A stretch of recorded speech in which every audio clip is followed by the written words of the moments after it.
নমস্কার বন্ধুরা, চলে এলাম নতুন আরও একটি রেসিপি নিয়ে। আজ তৈরি করে দেখাবো তেল ছাড়া একটি সবজি রেসিপি। এক ফোঁটা তেলও আমি এখানে ব্যবহার করব না, আর খেতে কিন্তু অত্যন্ত সুস্বাদু। রুটি, পরোটা, ভাত সবের সঙ্গে পরিবেশন করতে পারবেন।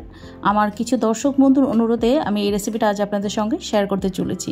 আশা করছি আপনাদের ভালোই লাগবে। চলুন তাহলে বন্ধুরা দেখে নিই কী করে তৈরি করতে হবে। এখানে আমি একটা প্যান বসিয়ে দিয়েছি, আর এতে আমি দিয়ে দিলাম 1.5 কাপ পরিমাণ জল। এবার এতে আমি দিয়ে দেব কিছু সবজি। এখানে দেখুন আমি গাজর নিয়েছি, গাজর দিয়ে দিলাম 1 বাটি। এখানে দিয়ে দিলাম পটলের বীজটাকে আমি ফেলে দিয়েছি আর ছোট টুকরো করে কেটে নিয়েছি। এখানে দিয়ে দিলাম ফুলকপি, দিয়ে দেব কিছুটা বিনস, দিয়ে দেব এখানে ক্যাপসিকাম, আমি অর্ধেকটা দিয়েছি। এবার নেড়ে চেড়ে সব কিছুকে ভালো করে মিশিয়ে দিয়ে আমি ঢাকা দিয়ে সবজিগুলোকে প্রায় 70% সেদ্ধ করে নেব। দেখুন আমি প্রায় এখানে 15 মিনিটের মতো সেদ্ধ করে নিয়েছি। আমার সবজিগুলো কিন্তু প্রায় 70% সেদ্ধ হয়ে গেছে, কিন্তু গলে যায়নি। দেখুন এরমভাবে কিন্তু সেদ্ধ করে নিতে হবে। এবার আমি তেল থেকে সবজিগুলোকে তুলে নিচ্ছি। এই রান্নাটা আপনারা যে কেউ খুব সহজেই তৈরি করে নিতে পারবেন। সকালবেলা রুটি কিংবা রাতের বেলা রুটির সঙ্গে অথবা ভাতের সঙ্গে, অথবা আপনারা শুধু কিন্তু এই সবজিটা খেতে পারেন। খেতে এতটাই সুস্বাদু হবে। সমস্ত সবজিগুলো তুলে নেওয়া হয়ে গেছে। আবার আমি প্যান বসিয়ে দিয়েছি। এবার প্যানটাকে খানিকটা গরম করে আমি এখানে শুকনো লঙ্কা দিয়ে দিয়েছি 2টো, আর দিয়ে দিয়েছি 5 ফোড়ন 1/2 চামচ পরিমাণ। এবার শুকনো খোলায় এটাকে সুন্দর করে ভেজে নিতে হবে। দেখবেন ভাজতে ভাজতে মশলা থেকে একটা সুন্দর সুগন্ধ বেরোবে। সে সময়তে আমি এখানে দিয়ে দেব রসুন পেস্ট। এখানে আমি প্রায় 1 চামচ পরিমাণ রসুন পেস্ট দিয়ে দিলাম। এবার নেড়ে চেড়ে রসুনটাকে খানিকক্ষণ ভেজে নিতে হবে। কিছুক্ষণ ভেজে নেওয়ার পর এতে আমি দিয়ে দিলাম পেঁয়াজ বাটা। এখানে আমি দিয়ে দিচ্ছি 2টো মিডিয়াম সাইজের পেঁয়াজকে বেটে নিয়েছিলাম, সেটা দিয়ে দিলাম। আর বাটাটা কিন্তু আমি খুব মিহি করে পেস্টটা করিনি, আপনারা দেখে নিশ্চয়ই বুঝতে পারছেন। এবার নেড়ে চেড়ে রসুন পেঁয়াজটাকে বেশ ভালো করে ভেজে নিতে হবে। এর যে কাঁচা গন্ধটা, ভাজতে ভাজতে দেখবেন একসময় এই কাঁচা গন্ধটা আর থাকবে না। আর এটা কিন্তু অবশ্যই করে মিডিয়াম আঁচে রান্না করতে হবে। হাই আঁচে কিন্তু রান্না করা যাবে না, যেহেতু এখানে তেলের ব্যবহার হয়নি।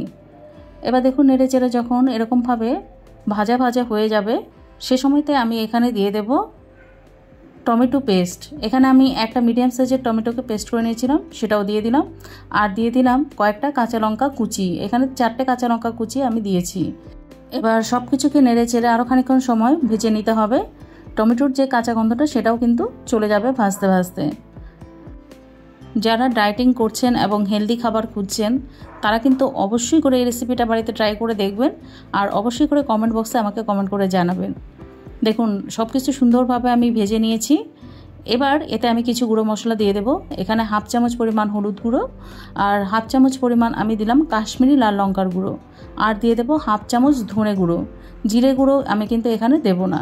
এবার দিয়ে দেব পরিমাণ মতো নুন। এবার অল্প একটু জল দিয়ে মশলাটাকে ভালো করে কষিয়ে নেব। আর এই জল দেওয়ার কারণে মশলাটা লেগে যাবে না, আর বেশ সুন্দরভাবে কষানো হয়ে যাবে। আমি যে প্রসেসে এই রান্নাটা করছি আপনারা ঠিক একই প্রসেসে করে দেখবেন, দুর্দান্ত খেতে লাগবে। এবার দেখুন ভাজা ভাজা হয়ে গেছে আমার মশলাটা। এবার এতে আমি দিয়ে দেব সেদ্ধ করে রাখা সবজিগুলো।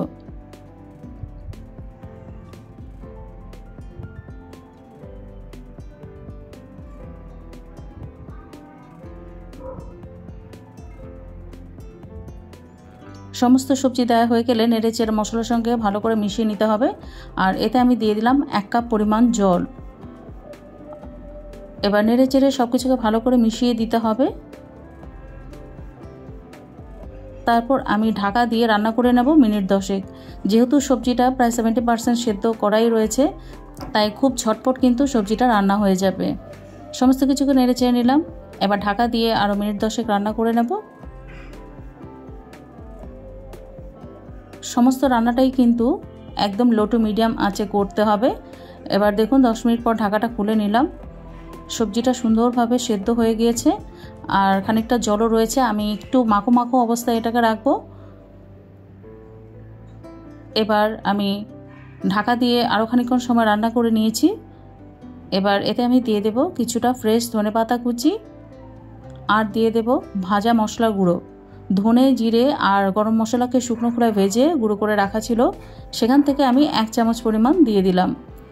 চাইলে আপনারা হাফ চামচ চিনিও এখানে দিয়ে নিতে পারেন, এতেও কিন্তু খুব সুন্দর টেস্ট হবে।